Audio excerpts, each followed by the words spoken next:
Hi అండి, అందరికీ నమస్తే. సరిగ్గా 10 సంవత్సరాల క్రితం 2014లో హైదరాబాద్ విజ్ఞాన్ జ్యోతి ఇంజనీరింగ్ కాలేజీకి చెందిన 46 మంది విద్యార్థులు బియాస్ నది ప్రవాహంలో కొట్టుకుని పోయారు.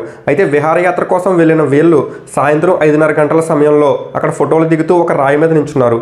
కరెక్ట్గా అదే సమయానికి ఒక సైరన్ అయితే మోగింది. కానీ ఆ సైరన్ ఎందుకు మోగింది, ఆ సైరన్ మోగినప్పుడు మనం ఏం చేయాలనే చిన్న నాలెడ్జ్ వీరికి తెలియకపోవడంతో ఆ సైరన్ మోగుతున్న సమయంలో కూడా వీరు అదే రాయి మీద ఉండి ఫోటోలు దిగుతూ ఉన్నారు. కానీ అదే సమయంలో డ్యామ్ గేతులు ఒక్కసారిగా ఎత్తడంతో ఒక్కసారిగా నీటి ప్రవాహం పెరిగి ఆ ప్రవాహంలో వీరు కొట్టుకుని పోయారు. అయితే ఈ విషాద సంఘటన నుండి మనం తెలుసుకోవాల్సిన విషయం ఏంటంటే, తల్లిదండ్రులు వారి పిల్లలకు ఎప్పుడు కూడా మార్కులు, ర్యాంకులు, పర్సంటేజ్లు వీటి మీదే దృష్టి పెడుతున్నారు. కానీ వాళ్ళకి కనీస జనరల్ నాలెడ్జ్ అనేది చెప్పలేకపోతున్నారు. పిల్లలకు కనీసం ఇంట్లో షార్ట్ సర్క్యూట్ అయితే అప్పుడు ఏం చేయాలో తెలుస్తుందా? మనం పిల్లలకు జంక్ ఫుడ్ పెడుతున్నాం, కానీ ఒక్కసారిగా హార్ట్ అటాక్ వస్తే వెంటనే చేయాల్సిన ఫస్ట్ ఎయిడ్ గురించి వాళ్ళకి తెలుసా? మన పిల్లలకు చిన్నప్పటి నుండి చెడు వినకు, చెడు చూడకు, చెడు అనకు అని మాత్రమే నేర్పిస్తున్నాం. కానీ దీనితో పాటు ఏది మంచి, ఏది చెడు అని కూడా చెప్పాలి. చాలామంది పిల్లలకు చెరువులో ఈత కొట్టడం అంటే చాలా సరదా. ఆ ఇష్టాన్ని, ఆ సరదాని మనం ఎవరం కూడా మార్చలేము. కానీ ఎంతమంది పిల్లలకు ఈత వచ్చు?